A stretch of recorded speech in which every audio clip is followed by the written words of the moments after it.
we've gone too far. We've gone too far with the comparative, and I'm happy when I'm like somebody else, or I'm happy if I can be like, one of these Kardashians or whatever it is. That's not the way we should be doing. Be happy now with who you're already enough.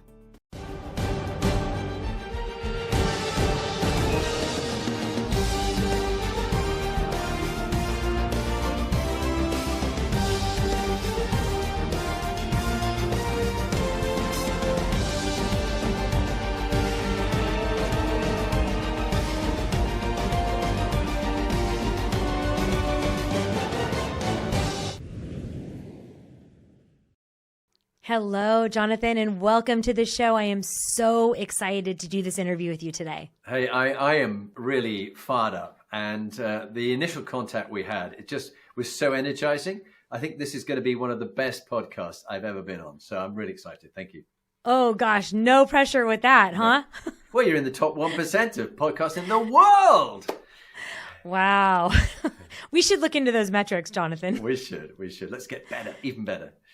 Absolutely. So I want to first chat with you about how everything started. So I want to talk to you about your childhood. I want to talk to you about what it was like growing up in your household and your relationship with your parents. Wow, how it all began. So yeah, I think my parents were a huge influence on me. And in fact, the whole work I do on inspiring leadership is stimulated by my late father and by my late mother. I think my earliest recollections is hiding behind the skirts of my mother in the caravan we lived in because we couldn't afford a house. And there was a knock on the door, and there was a smartly dressed naval officer with full dress uniform. And where is it? Here we go. This is my father's cap. And it actually fits. You know, there's that old expression, when a cap fits, wear it. And there was an officer wearing that hat at the door of my mother's caravan. And he said, Mrs. Perks, I'm really sorry to tell you, but your husband's been killed. And from that day, our lives changed. We were no longer guests of the Royal Navy. We no longer had a future. My father was 33, my mother was 34, and everything changed. And so mother brought three boys up on her own, 9, 7, and I was 2.5. And so life was quite difficult. There wasn't much money, but various people helped us out. Had a lucky help from an Uncle Hector, who had a false leg, which I found in a cupboard one day when I was rummaging around his house. I thought, my God, he's a cannibal. He eats people. There's a leg in the cupboard. But it was Uncle Hector's spare leg, which was a story in itself. Because traumatic. I'm like, that's traumatic for a little one. No, they did. Well, they treated him with mercury in those days, mercury ointment, which they didn't realize would make blood vessels brittle. And of course, they had to have his legs amputated, poor chap. Anyway, that was Uncle Hector, who was so generous, had no children, helped my mother, got us to boarding school, which actually was my big start in life because I was told by my teacher when I was quite small that I was thick and I was going to be a dustman because I couldn't spell, I couldn't do my English. Actually, it turned out I was just dyslexic, but she didn't know that. No tests in those days when I was a young lad. But yeah, father's memory and the impact he had was profound because I decided not to go to the Navy like my father. He was a fast jet pilot and was destined to be an admiral. They all said he was one of the best of his generation. But when I was an instructor at Sandhurst, at the Royal Military Academy, Sandhurst, I wanted to know more about the father I'd never known. And I also hit a crisis point, Stephynie, where I thought I was God's gift. And I was an instructor at Top Gun school. I was at Sandhurst. I was so cool. And I got an average report. Like, what do you mean average? I've never been average. I've always been outstanding. Was I not outstanding? No, you're average. There are other officers who are better. And it's quite nice. I'm going to the reunion this Christmas with all those people where I was an instructor. And others have gone on to be, 4-star generals and great things. Some didn't, but I clearly wasn't good enough to be that. And I had a crisis. So I reached out to people who might help me be a better leader. And I thought, who knew my father? So I wrote letters to the Fleet Air Arm Officers Association all around the world, got lovely letters from about 20 of them. And they said, your father was a hero. And he did this and this and this. And so I got them all together. I'll just end this story because I don't want to talk too long. But I got them all together and we had a lovely lunch. And one of them said, Jonathan, your father bought my ticket. I said, what do you mean, bought your ticket? He said, he died in my airplane. He was test flying my airplane to make it safe for me, and it killed him rather than me, because the engine had a fault, a bit of the blade of the turbine split off, went through the fuselage, set a fire, and your father's last words were, I'm bringing it in to test it out because we've got to sort this problem out. And the other guy was Bill White, who was sitting to my left, and Bill said, I was your father's observer, navigator. He banged me out of the aircraft, saved my life too. But like in Top Gun with Goose, do you remember Goose in Top Gun? Where he gets killed? That's what happened to my dad, because they misfired and sent him into the tailpiece and killed him. So my father is the real motivation, why I look for inspiring leaders. And it was Bill White who said, Jonathan, you have a choice. You can be a victim, poor me, I've got no daddy. Or you can make your father your inspiration and find men and women who are inspiring, like you, learn from them and pass it on to other people. So that's why I do what I do. Jonathan, when you sent those letters to those people, tell me some of the questions that you asked in the letters. Yeah, I said, like, can you remember anything about my father? What was he like? Any stories that I could help understand what it's like to be an inspiring leader? And their stories were hilarious and funny, but very poignant, that how he had influenced their lives for all their life, just by helping them grow and learn and get over mistakes and things like that. And one of them said, your father's funeral could have been more hilarious in typical military black humor. He said, we all followed the cortege into the Chinese cemetery and we had to reverse out. And then as we reversed out, we met the truck with the wreckage of his aircraft, which joined the cortege. So on its way to the port. It's like, no, not with the wreckage of his aircraft at his funeral. Oh, God. So, yeah, so really profound things. Lovely people all over the world, just really caring. That's amazing. So I want to chat about the dyslexia really quick, because as you said back in those times there wasn't testing around it. There probably wasn't even very much awareness around it. Dyslexia and learning differences hold a very special part of my heart. My oldest daughter has 5 learning disorders, but dyslexia was one of them, and was the one that really was almost the gateway to the others. So she had dyslexia. How we found out was the note taking, kind of going from the board down, and writing. And it wreaked havoc. I can't tell you how many times she ended up in the office or how many teachers were frustrated with her. And this is just, this is 20 years ago. This isn't maybe 40 years ago. Okay. The amount of brain power and fortitude it took for her to get through school and actually retain and maintain the information for testing was excruciating. Every day of high school, she was in tears. What was growing up with dyslexia like for you, and what were some of the things that you did to maybe push through those? Yeah, thank you. I mean, that's firstly, I'm sorry for your daughter, because it does have a profound impact on us, particularly if it's not diagnosed. So my stepdaughter, for example, is quite profoundly deaf, but we only realized when people put masks on. And she was age 26 because she couldn't lip read anymore. She'd found a way of getting around it. And she's fine now. And I don't think she's being ignorant and ignoring her stepdad.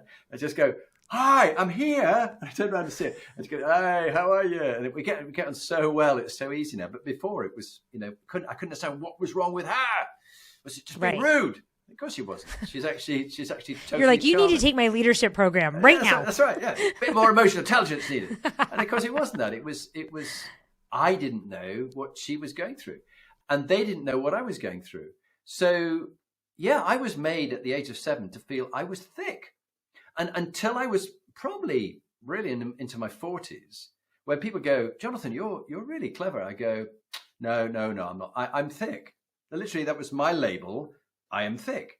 And so I think I didn't go for so many things I could have gone for. However, I've got to give it to my mum, Tricia, sadly dead some years ago with a stroke, which was very disabling to her. And then eventually she passed away. But she said, no, you're not thick. We're going to find, if you can't do your spelling, which I was awful at spelling, really bad, and you can't do your maths. So I did pure and applied maths, and I'm a visiting professor at a business school, but I'm trying to prove that teacher that she's wrong. I think she's been dead many years, but I'm still trying to prove she's wrong and gather badges on my scout arm. So I think what it did was my mother said, we'll find a way for you. Everybody's got intelligences and they're different, and yours will be with people. So that, and the fact that she thought I was going to be a general. She was always determined I was going to be a general in the army when I was started off in the army. And things like when I yawned at table, Jonathan, generals don't yawn. Oh, yes, okay, right. You know. So, but it was always a little bit of a teasing me to get me to raise my standards. But I certainly did. But I think she believing in me, somebody believed in me. Someone's got to believe in you, and let you realize that it's not the end of the road. But I can remember months, years of extra work I would have to do. You know, talk about this 10,000 hours of purposeful practice before you're really good at something. I would be down. I remember I was at Welbeck College, my sixth form place, and it was an old country house with basements and cellars. And I'd be in the cellars on my own in some study room with a little light on, reading through these books again and again and again, trying to understand it. I learnt about mind mapping. So I'm very visual. So I'm auditory and I'm visual. So I've got I just did a coaching session and I took the notes, mind map, drew them all out, and I just send it off to my client. So that's the way I do it. I'm dyslexic. So I've done 2 books. I'm doing another book, but I dictate my book. I dictate most of my emails. And so your daughter, I'm sure, can do the same. And when they found things like Dragon Naturally Speaking, and now everybody's got voice activators, the normal way. But in the early days, there never was anything. So I think early on, I started to listen to tapes. I listened to a tape of my father. Hello, darling. This is Paul here. I'm just in Singapore, darling. I'm having wizard fun. I mean, his lovely, deep, sonorous voice. You know, it was just like listening to Prince Philip. It was fabulous. But so I listened to things. That was my way of doing it. But yeah, for ages I was convinced, and I just have to work twice as hard as everybody else. So I think it gave me a bloody determination that I was going to do it. And also, just finally, alongside the dyslexia, I wasn't very sporty. Perhaps it was the coordination. I'm not sure. Maybe something else I hadn't really measured. It's only I did the measurement. I'm 60 now, probably about 5 years ago. But I wasn't in the rugby team or the cricket team or the football team. I was always the one standing on the touchline, and no one would choose me, and I like this. And okay, we'll have you. Come on, in our team, last one. And so I then, if the football teams or the rugby teams were playing, the ones who were the useless ones would get sent for a run, go running down to the river and come back. And I suddenly found I kept overtaking people. And I thought, oh, they're behind me now. And I'll chase the next one, and I'll catch him, and I'll chase the next one and catch him. And then I was at the front, and I thought, hey, I like this. This is running. And of course, now I hold the world record for the Cyprus Double Mountain Marathon, which hasn't been beaten, you know. But that only came from being the loser running along the playing fields because you weren't in the cool team with the gladiators. So you said so many things here that bring me back to, which we'll talk about later in the interview, is your leadership style. And I know this is one of the things I got wrong for so long. For so long, to be a leader for me when I was in my 20s was to stand on a stage and have everybody pay attention to you and do what you say. That's when you've made it. That's when you're a great leader.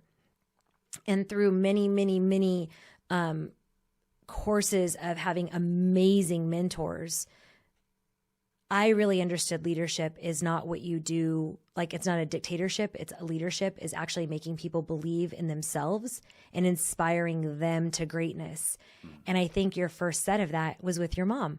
I think she believed in you, and she is the one that knew what a great leader that you could be. So I think that's pretty incredible to hold on to with those 2 parents that you had that were awesome. You're so right, Stephynie. And there's that lovely story about expectation theory. And my mother expected that I would do well. She believed in me. And then I was in the Scouts, and someone believed in me at, 15 or something. Or she sent me, she said, look, you haven't got a father figure.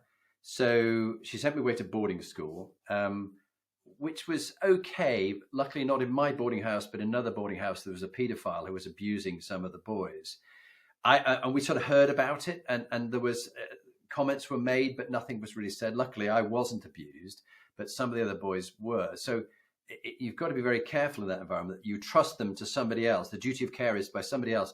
And this was abused, and they were abused. But luckily, I wasn't. But going away was quite hard at early age. I think I've forgotten how old I was. Maybe I was 5 or something. I was really tiny. But I did meet one or two figures who inspired me. And I've always been looking for a father figure. So when I was assistant to the head of the army, Field Marshal, the Lord Inge, I looked to him to be a father figure to me. As it was, he was a bit more of a fierce, unforgiving character, and so not really wanting to take on that kind of role. But the person who did was General the Lord Dannatt, who was my commanding officer when I was a major. And he's a great inspiration to me, a really inspiring leader, one of the best. And in fact, where's his book? I'm going to reach for it if I can. I thought you were going to get me his hat too. I was like, do you just collect hats? This is it, Richard Dannatt, leading from the front. And he was the head of the British Army, and a great inspiration to me, amazing stories that he had. So I found the leadership from certain people, and I think overcoming hardship was what did it. But it's interesting you made the point about getting it wrong. I got it wrong. I remember part of the thing when I was at Sandhurst, I thought that I took the cue from the 6'4", I'm 5'11", Coldstream Guards non-commissioned officer who was really fierce and knew a lot about the infantry and stuff. And so I let him have his way, which was quite a bullying, unforgiving. If they failed, just sack them, get them out. They won't make it officers, get them out. And so my platoon shrunk down.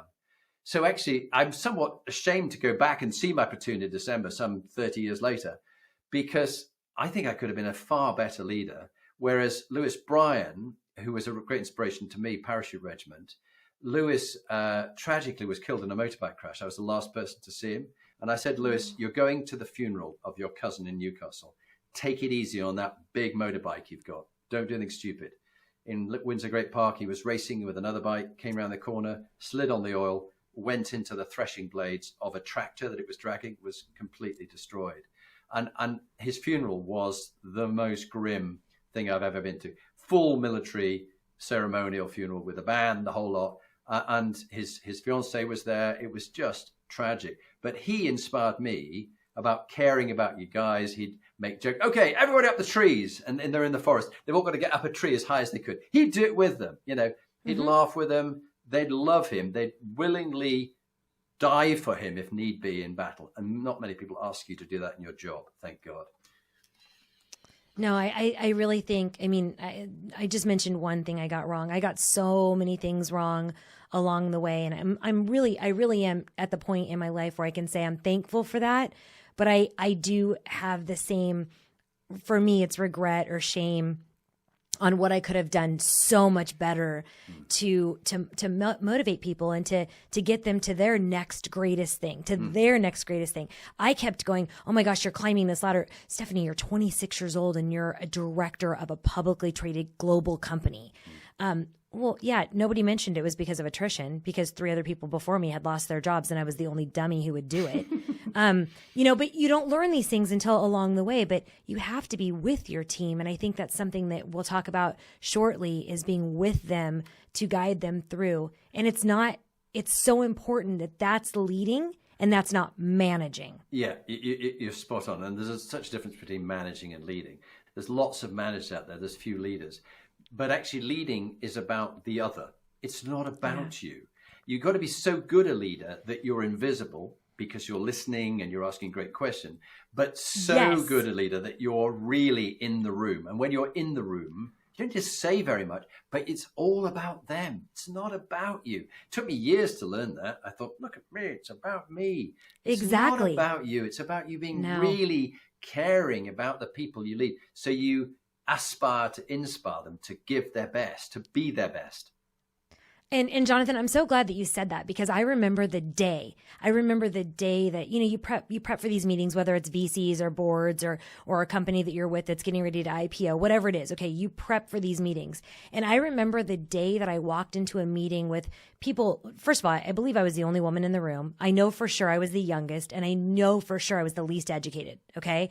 And I remember book educated. I was the least educated around where they had gone to school. And I remember the very day that it hit me, and the very meeting that I was in, where I didn't feel compelled that I had to say something so people would notice that I was in the room. I stayed silent the entire 2.5-hour meeting, But what I did was I paid attention to body language. I paid attention to emotional intelligence. I paid attention to all the things that were not being said. And I paid attention to mostly the hurt or the uncertainty or the frustration of others. And I silently made a plan to impact. Yeah. And that was the very first time that I had never said anything, and everybody going, hey, are you okay? Hey, are you okay? And I took that as a silent. For me, I was like, gosh, have I been talking too much? Have I been stating my ideas too much? Have I been talking over people too much? And I really took that as a giant learning experience to take a step back and experience what other people are going through. Because once you can actually inspire them and make them believe in themselves, that's when you become a great leader. Fantastic. And I want to just support everything you said there, Stephynie. People forget what you say, they forget what you do, but they never forget how you make them feel. Exactly. And two great skills that I have to keep learning and keep reinforcing. One is to be utterly present, really present, that you ignite the thinking of the other person. You're not listening to respond, you're listening to ignite their thinking, that they're bursting with ideas, because you're thinking, how far can they go in their thinking before I interrupt and assault their thinking and think for them? And how much further that can they go before I interrupt? And how much further than that? And the quiet one in the room, like this guy, General the Lord Dannett, he was brilliant because he rarely said anything in a meeting. But like you, what he did, he waited to the very end. And then he said, thank you, ladies and gentlemen, that was very interesting. I think if I was to summarize what I'm picking up in the mood of the room, it's this, this, and this. And I think the one action we should take is this. And everyone would go, that's brilliant. Yeah. Less is more, isn't it? Less is more. You nailed it, Jonathan. So like sometimes when people are talking and I say, gosh, they talk and they talk and they talk and they talk. And then I don't say anything. But I'm looking at them the entire time. I'm completely engaged. Sometimes I'll reach over and I'll touch their hand and I'm like, keep going. You've got this, whatever it is. Okay. And at the end, I'm like, thank you so much for sharing that. I really appreciate it. And they're like, you're not going to say anything? And I'm like, I'm happy to, if you'd like me to respond, but I'm actually listening to understand and hear your perspective, and not so much to respond. I mean, if you'd like me to, I'm happy to summarize, but you did a beautiful job. And they're in stun mode. They like, was it good? Was it bad? And I'm like, what if it was just nothing? What if it was just information and you sharing kind of where you are and where your headspace is? It freaks people out when you do not respond with action, or when you do not respond with understanding, or you don't respond with disagreement. They freak out. Yeah, well, one of the things I've learned from you already, and there's this skills oozing out of you, but one of them is your great skill on questions. And really good leaders have the best questions ever. And it's a good question because you go, whoa, that's a good question. Let me think about that one. And you can see them thinking. And that's the time to leave them the space. Because when they're quiet, they're thinking. Don't assault them. And they're thinking. Let them finish it. And that's beautiful. Powerful. I'm going to use that. I'm going to tell everybody to stop assaulting me while I'm thinking. Yeah. They're assaulting your thinking. Don't do it. Just let me finish. And have equal terms. And this is the other thing. It's equality, diversity, equality, and inclusion. And it is fascinating with, how people bring out the best in others. But if you have a deal, let's both, you go for 2 minutes, Stephynie, then I'll go for 2 minutes, then you go for 2 minutes, and we just take it in turns. What's your freshest thinking? What do you want to think about? Off you go. Yeah, that's, and I think an important thing about this, Jonathan, before we move on to the next subject, is there's evolving in that. So it's really what's going on for you that day. I mean, leaders are great leaders all the time. They're great leaders all the time. Okay.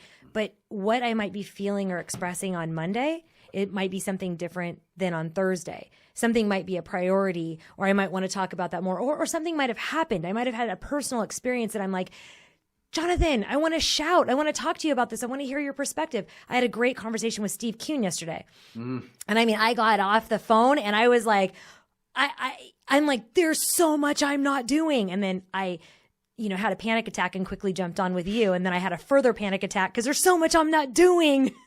I remember you saying to me, I had this great chat with this guy in Hungary. I went, Who's in Hungary? And of course, it's Stephen. And of course, Brian J. Esposito is our other superstar friend. It's lovely, these connections. But you're so right. What can you learn? What can you take from somebody? And what are they saying? But what are they not saying? What's in between the lines? It's the unsaid that's the most interesting. It's like Sherlock Holmes and the dog that didn't bark in this murder mystery. What was it about the dog that didn't bark? Why didn't it bark? Well, it didn't bark because it knew the murderer. And that was how he solved it. And often we go for what is there, but actually it's what's not there when someone's talking to you. And you're really picking up intuitively, somatically in your stomach. I'm feeling, Stephynie, that you're this or you're that. What's going on for you? I'm curious. I wonder. Be a sort of a constant and curious student in everything you do. Yeah, exactly. First attempt in learning, fail, isn't it? Yeah. And, but I think that that's really important, Jonathan, because I really feel like people get so nervous when they don't know. We had this, I did this workshop a few months ago with a very, very large company. And it was like, what's the right answer? What does that mean? Like, what is the right answer? Ask the question and give your perspective. Yes, there are times in life, there's the 20% where it has to be the right answer. It's the test. Okay. But really, isn't it about your experience? Isn't it about how you perceive and how you receive things? Like, people will start answering. I'll ask a question just like you did. What is the experience for you? How are you feeling? Like, and they look at me and they're like, and they're so tentative and hesitant. They're like, I've never been asked a question like that before. And I just apologize. I'm like, gosh, I'm really sorry that somebody hasn't wanted to like really kind of look at you and care about you and figure out who you are and what makes you tick, because that's how you get better. Correct. And there's a link on to that, Stephynie, which is assumptions. I love the whole area of assumptions. What is referred to as untrue limiting assumptions that you're living as if they are true. So, yes. For example, children, yours and mine, they might have said, I remember Harry at age 7 saying, Daddy, I can't do this. And I said, okay, thinking that's an untrue limiting assumption. She's living as if it's true. It's true to her. So I said, okay, and if you could do it, Harriet, how would you do it? She'd go, I did it this way, Daddy. And she just described, so anyway, how'd you do it? And I went, ooh, that's interesting. That was a positive alternative assumption. And it's still an assumption, but you asked, if you could do it, how would you do it? And I think this is always in it. What are we assuming that's stopping us do this, grow the business? What are we assuming that's making us carry on this way when it's unhealthy? What are we tolerating? Right. That's always interesting. What are we prepared to tolerate? Oh, I love that. What are we tolerating? Yes. So as we kind of switch subjects, because I feel like this could be a marathon podcast with you, I just learned so much and I loved your presence is incredible.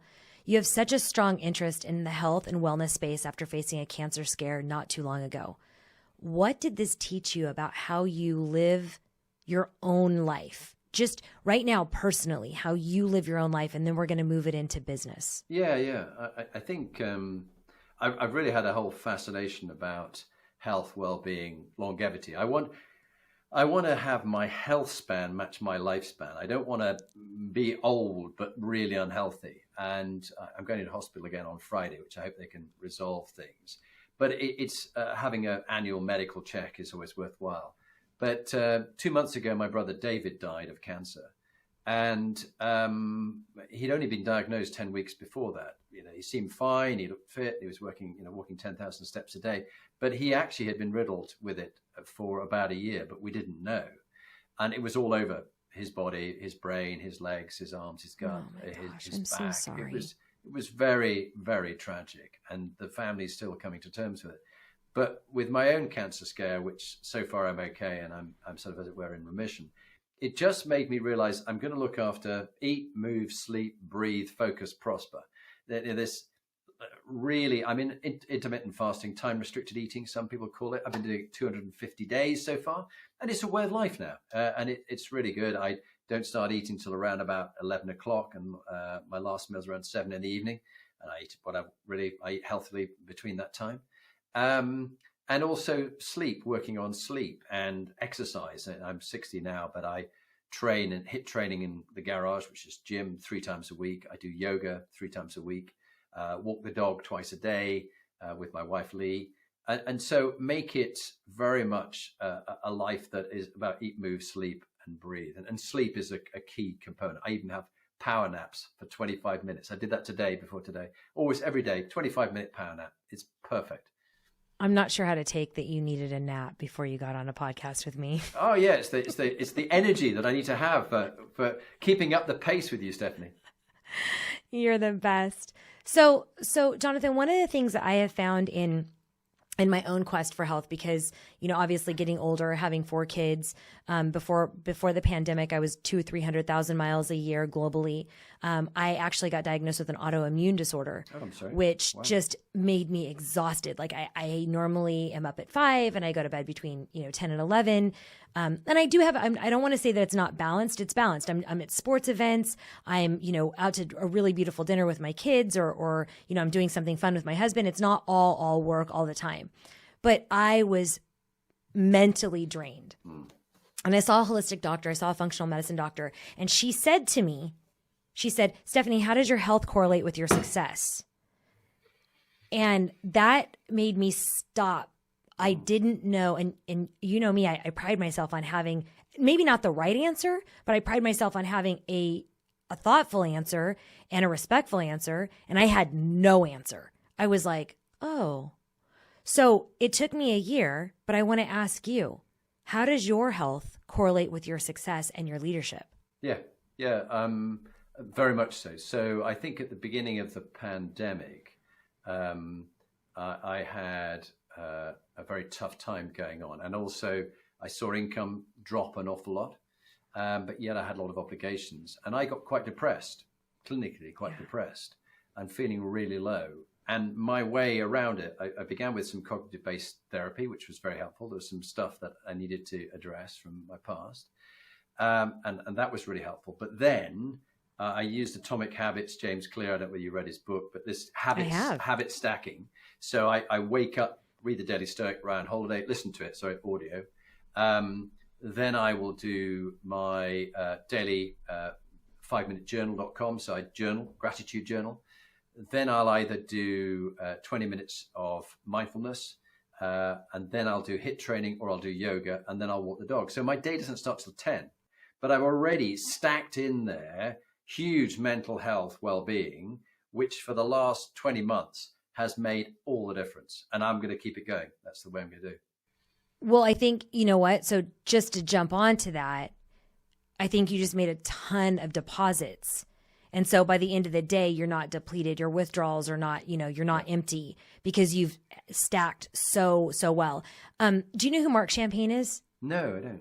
Sorry. So Mark Champagne is a dear, dear friend. He actually just published a book yesterday. It came out yesterday. Oh. And it's called Personal Socrates. Okay. I will and read that. It's these incredible questions that are just, and he basically profiles it. And I don't have the book in front of me, or I would be happy to show you. But he's taken all of these successful people, successful in their own right, and basically done profiles on them. And it's almost like a daily wellness, but it's asking these very deep questions for reflection on yourself and your own life for change. And so when you were talking about the habit stacking, that kind of is what triggered my mind, because a lot of times with maybe Calm or like Headspace, people don't know where to start, and they always feel like they're doing it wrong. Yeah. And the other thing that you just brought up, which I want to talk about a little bit, is that you are such a profound leader, but you too experience depression and sadness and being down. I think a lot of the times people don't understand that as leaders, we too have downtime. So one of the big things that I've been talking about a lot is that I went to therapy for a very long time when all the stuff happened with my mom, and my father passed at a young age like yours. I had a lot of things that I hadn't worked out. Okay. Mm. And then I took it as 7 years of therapy. I did that. Great. I'm done. And it wasn't done. But I thought in my heart, in my head, I was like, well, I couldn't process that any differently. Like I did it. I did the work. I spent days in bed. I would cry. I would write. I would journal. I would see another therapist. I would do CBT. I would do DBT. I would do talk therapy. Whatever it was, I did it. I really did it. Got married, had kids. Something came up. And I was like, no, it didn't. I did that already. We've covered that. when I was talking to the therapist, and it's something that you brought up, we all feel trauma in different ways at different times of our lives. So we are only able to deal with the perspective that we have at that time and that age. As we grow older and we have different experiences, or we become parents, or we have tragedy of loss or everything else that we haven't experienced at that age that we dealt with it, we need to revisit it. Yeah. And I love the fact that you said that. And I want you to talk more about what that was for you. Yeah, well, imagine your head is like a block of flats. And a lot of the time you let people occupy rooms in your head rent-free. You go like, no, get out of there. So my stuff was all to do with my ex-wife and stuff that was going on, which is not fair to describe it. It would be hurtful to her. But it was toxic for me, and I had to get out of that marriage. But the stuff was still in there that I was playing over. And so sorting through that was very healthy for me. And I do feel that, as you say, at different stages of your life, things happen to you, certain triggers happen.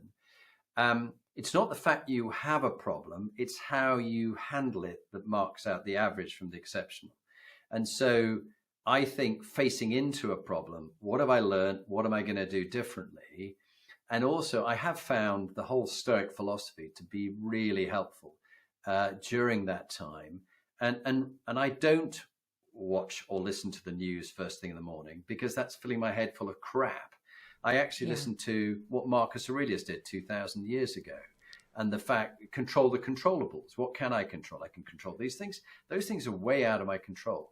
Like my wife set up a charity for vulnerable girls who've gone through abuse, slavery, trafficking, and mental health issues. And I think we shared before, but this is Lee's book, Inspiring Women Leaders. And she really inspires me.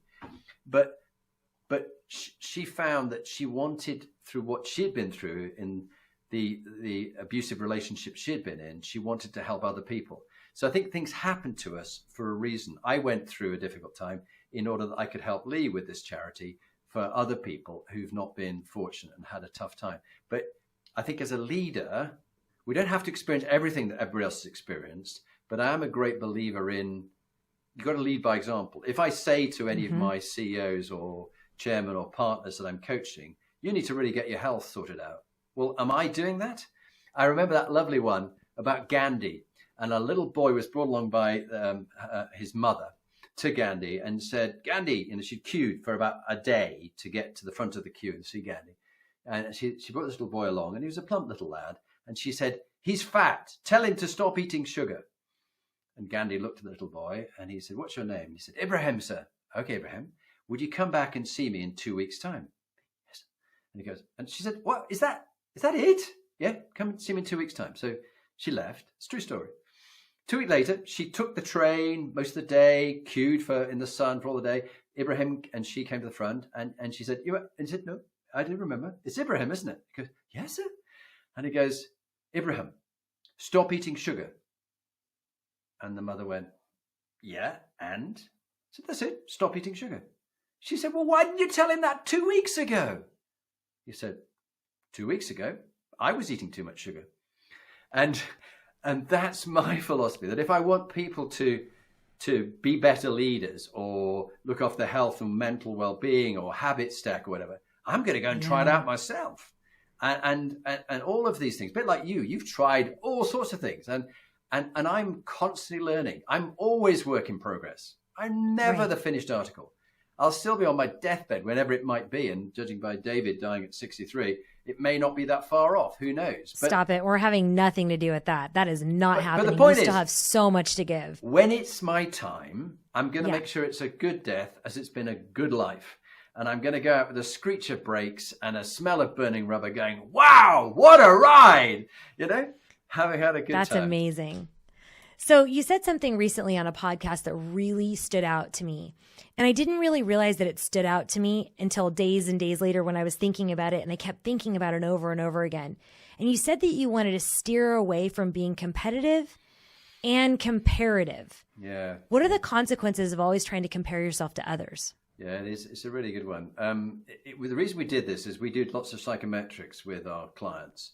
We designed our own one, the Inspiring Leadership Inventory, as part of the other book, which is I wrote. Can you imagine? That's me. Look at that's me as a young army officer, and that was me with the old general, a bit dodgy.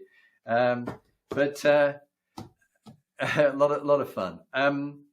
We designed this psychometric about measuring inspiring leaders, 360, which is quite interesting. But one of the tools that we use, it talks about two elements. And Lee, my wife, and I both did it. And we had a friend of ours who's a psychometrician who compared it. He said, well, look, Lee, you're comparative. Jonathan, you're comparative and competitive. I said, oh, no, I'm complete. Faceplant. Oh, no, I'm completely stuffed. And Lee goes, he is. And I go, yeah, I know I am. And so it's hilarious. So, for example, Lee trains in the gym with a personal trainer. And I used to train with her. But, of course, she'd compare herself to me. And we're both and I'd be competitive. So she is amazing. She can lift in squats more than my body weight. I mean, she's the same height as you. And she's phenomenally strong and slim woman, but just phenomenally strong. She has that real ability and determination to do it. And of course, she did that. And I went, well, I'm going to have to do this too. And so she said, stop, because if you are competitive, the fact you're competing with it, I just go, no, I'm not going to do it, because he's always trying to be better than me at water skiing or running or whatever. Whatever I do, I try and be the best at it, which is very hard being the partner of someone who's like that. So she compares to me, and then I'm competing to try and improve. So actually what we do is she trains with a personal trainer, and then I train separately, either on my own or with my personal trainer. And that way it's really relaxed and it's very easy. So we can both be high achievers. But you've got to watch this habit of coming on to one of these like reality TV shows or dancing shows or, whatever it is. And you wait for everybody else to score you. And you go, oh, what score do I get? What score do I get? Oh, okay, I'm a 4 out of 10. Oh, no, I'm not good. You had to come on and go, how did I do? What do I think? How did I really think of it? I think that was a 7 out of 10. There's some areas I can improve. No, okay, if people give me 360, that's really important to learn 360. And that's healthy to accept it. But when it's thrown at you, like imagine it's like a basketball, they throw it at you. Don't let it wind you and hit you in the stomach. Oh, that was really bad. Just catch it and go, thanks for the feedback. Let me think about that. And if it's good, you can bounce it and go, yeah, I'll take that one in. And if it's not what you want, you go, put it in a basket and don't deal with it. But we need to be aware of 360 and feedback from other people and their perception, but not live by it. And this is where social media is causing so much problem for our children, and particularly girls at university and college and things like that. Someone was talking about their daughter being bullied by other girls and how she appeared and on Instagram, and had she adjusted her face on some paint thing to make her look perfect. I think we've gone too far. We've gone too far with the comparative, and I'm happy when I'm like somebody else, or I'm happy if I can be like, one of these Kardashians or whatever it is. That's not the way we should be doing. Be happy now with who you're already enough. Inside yourself. And I think that's the thing that I want to go back to, because you make a great point about competitive and comparative. Like when you're talking about that, I'm actually thinking about myself and my husband. I'm thinking about how the kids interact. I'm thinking about my clients. I'm thinking about, I generally coach the C-suite or the board or the VCs. But lately I have been coaching to the SVPs and the EVPs as well. So just that connection, that barrier point. How do you actually communicate? How do you have self-awareness and self-actualize? So being comparative and competitive is so important. But I want to go back for a second, because you have children, I have children. How do you do that, Jonathan, with the society that we live in? So I'll give you some examples. So my youngest is 11. He knows where he ranks on every sports team. He'll say words like top 5%, lowest 20%. Then we go into the PSATs. So that's kind of the exam right before the SATs. How did I score? Where do I fare? These are the schools that fit your score. Okay. When I look at the SATs and they go, this is a reach school for you. So your score is right there. But you know what? There's kids with 4.2s and 4.6s that had way more clubs and way more extracurricular than you did. So we're teaching them from middle school on that this is the box that they fit on based on a score, based on what they're reading, based on how they show up in sports, and nothing really. The most important thing for me on this, Jonathan, because we're going to flip over to your leadership. The most important thing for me in this is I have 2 boys and 2 girls. And this has happened. The oldest is 26. The youngest is 11. She has come back and said, I've got a 90%. Here's what I've got on economics. That's definitely not going to get me into this school. That's not even the lowest tier of this school. And so I say, oh gosh, how do you know? Where did you get that information? Where did you get that data? And then she shows me the data that the school puts out or that Princeton Review puts out. So here's my question to you. My question is, if this is being constantly shoved down their throat, and this is the world that they're living in, we are constantly putting them in the box. If you're going to do that, you need to develop these children into adults. And all we talk about is grades and GPA and averages, but we don't talk about developing them emotionally, developing them intelligently, developing them into critical thinkers. What are some tips right now that you can tell our listeners in some of the development tools that you can use for these kids that are kind of coming up? Yeah, it's a really worrying trend that we have. One is the digitization, which has many benefits, but there is always this...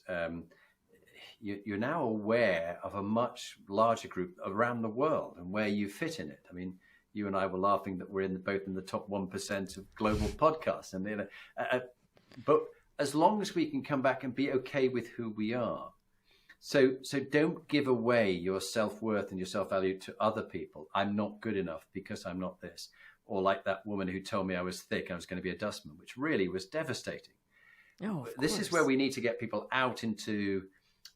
Like my mother sent me away to Outward Bound when I was about 12. It was one of the things that built my confidence up because I met people from a whole variety of backgrounds. We did running around a loch. We swam in the loch in the morning. It was freezing. We went climbing and scrambling and canoeing. It gave me so much confidence. There was no digital technology. No. It just gave me belief in what I could do. And what I think really helps is give your child as much as it can of different experiences. Try a bit of sailing, try a bit of this. Things that will test them and stretch them to find what they are suited to. Just as like my mother believed in me that, okay, you're not good at maths and you can't spell so well as others can, but what you can do is this. So find your sweet spot, find your spikiness, the things that you are good at, and make them okay with who they are. And so we don't want to be almost like soccer mums where we can't say, oh, you're the best. You came last in the run, but here's a medal for you for coming last. Yeah, not sure about that so much. Be okay with failure and don't see it as failure, but see it as learning. So what do you learn and what you can do next time? Okay, and that's fine. And so I think it's what did I learn? What am I going to do differently? Learning and action, I think, is always their teachable moments. Everything that happens to our children, it's a moment to teach them a value that you have, a way of being in the world, how you show up, how you treat other people. And it's not always about you. It's always about other people too. You know, Jonathan, you're the third person in the last few months who have brought up Outward Bound. Do you know Claude Silver? I don't know. No. So Claude Silver is the chief heart officer for VaynerMedia. She's one of my most favorite humans in the entire world.